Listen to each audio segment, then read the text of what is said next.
Merci beaucoup, honorable député Tafsir Choy. Honorable député Aïssata Tall, vous avez la parole. Honorable député Mohamed Aïb Salim Dafé se prépare.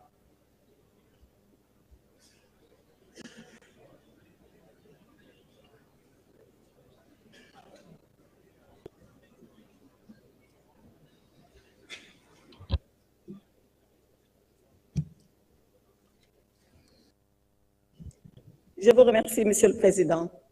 Monsieur le Président, Monsieur le Premier ministre, Mesdames, Messieurs les ministres, honorables collègues.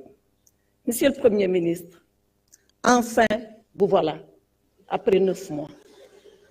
Enfin, vous voilà, et quand la 14e législature a voulu vous avoir, malgré les dispositions de l'article 55 de la Constitution, malgré un engagement écrit et solennel de son Excellence, Monsieur le Président de la République, vous n'avez pas voulu comparaître. Mais nous sommes heureux que vous soyez là. Et je voudrais vous souhaiter la bienvenue au nom de la 14e législature qui vous a si attendue. Vous venez après des élections qui vous ont été victorieuses, parce que vous avez votre majorité écrasante. Cela veut dire que maintenant, vous avez en main tous les leviers de la politique économique et sociale du Sénégal en main. Et les attentes sont grandes, Monsieur le Premier ministre. Les attentes sont grandes, le peuple est pressé et il a raison d'être pressé.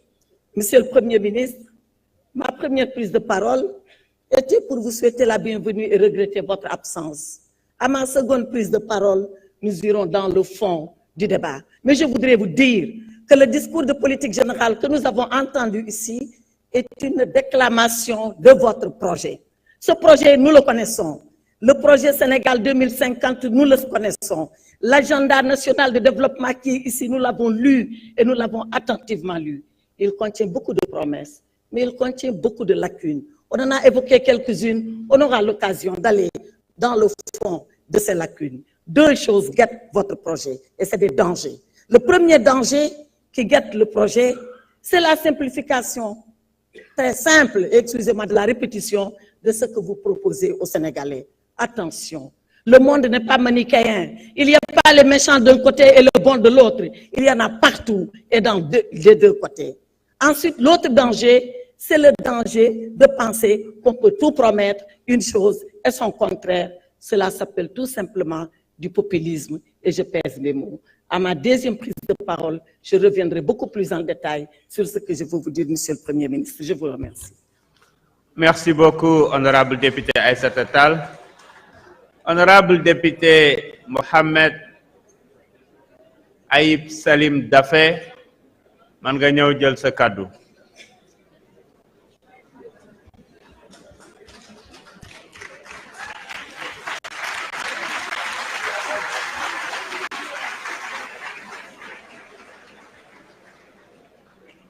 Dernier orateur pour le premier tour.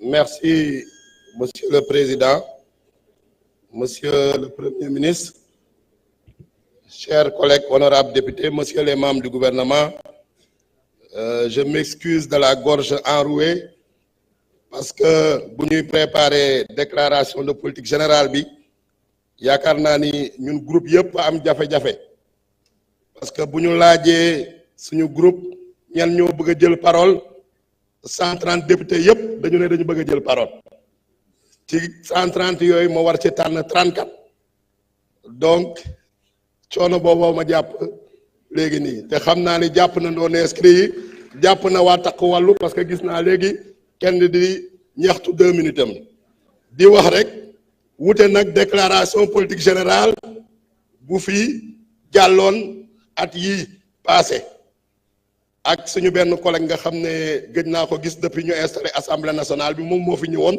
boobu dañ doon wër nit ñi pour ne leen kaay leen wax donc wute na complètement monsieur le premier ministre maa ngi lay féliciter pour cette déclaration de politique générale vraiment yaakaar naa ni c'est une brillante déclaration parce que lu ñu bëggoon wax yëpp ak question ñu bëggoon laaj yëpp pratiquement tontu nga ci parce que vous avez été exhaustif et c'est un discours de vérité un discours de rupture et surtout un discours de la méthode de transformation systémique du Sénégal.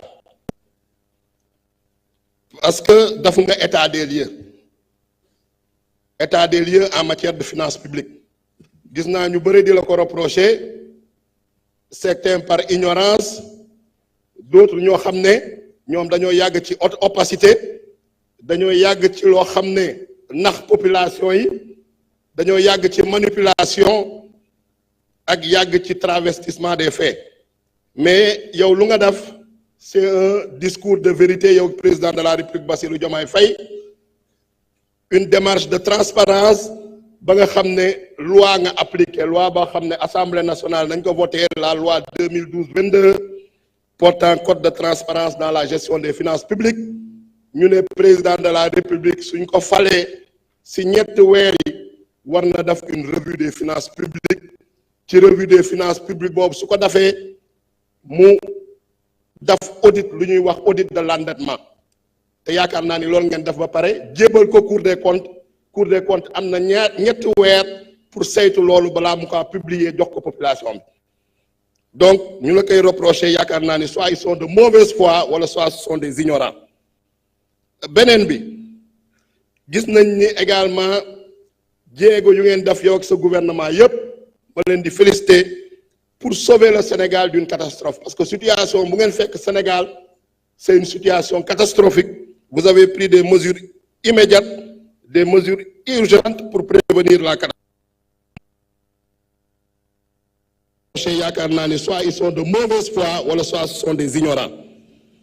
Beneen bi gis nañ ni également jéego yu ngeen def yow ak sa gouvernement yépp ma leen di féliciter pour sauver le Sénégal d'une catastrophe, parce que situation bu ngeen fekk Sénégal c'est une situation catastrophique.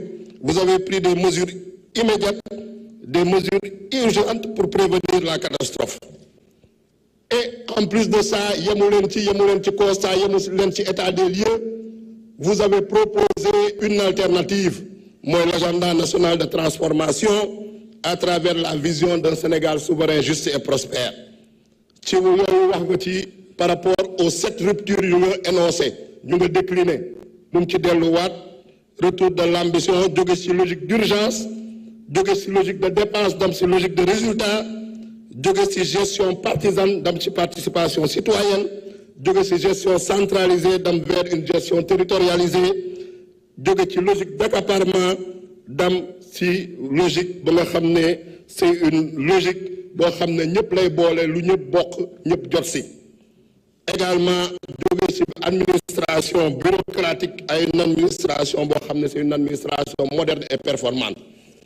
Donc rupture yooyu yëpp bëgg ci agenda national de transformation Sénégal 2050 à travers les 4 axes stratégiques: l'économie compétitive, l'équité sociale et le capital humain, l'aménagement et le développement durable, la bonne gouvernance et l'engagement africain. Donc leneen li mooy réconcilier ngeen la planification économique et la planification spatiale à travers les 8 pôles territoriaux, les 8 pôles économiques. Toutefois, on est confronté, comme vous le savez, ñu ngi ko xamee à des défis. Défis yi mooy appropriation yi, parce que bu population bi yaakaar ni président Bassirou Diomaye Faye, premier ministre Ousmane Sonko ak gouvernement am rek ñoo moom projet bi, ñoo moom agenda national de transformation bi. Il faut qu'il y ait une appropriation, il faut qu'il y ait une vulgarisation, il faut qu'il y ait une participation pour que projet bi mën a réussir. Beneen bi également, c'est le défi de la coordination intersectorielle. Loolu ce rôle là en tant que premier ministre, la synergie, parce qu'il y a beaucoup de secteur bu nekk am na yoonam, mais parfois ku nekk day dem en parallèle sans ñu rencontrer wu. Donc synergie yooyu foog ñu liggéey ci. Beneen bi également mooy l'utilisation des ressources locales. Utilisation des ressources locales suñ ko waxee moo jëm ci emploi bi, moo jëm suñu entreprises yi, que ce soit des entreprises de travaux, des entreprises de prestations intellectuelles. Il faut qu'on compte d'abord sur nos propres forces, puisque lu ñuy liggéey résultats yi suñ ko amee ñu xam ne majoritairement sénégalais yi ñoo ko liggéey, africains yi ñoo ko liggéey. Donc yaakaar naa ni défis yooyu ce sont des défis qui se posent à vous et qui se posent également à nous en tant qu'Assemblée nationale, parce que ñun am nañ ci rôle bu ñu ci war a jouer.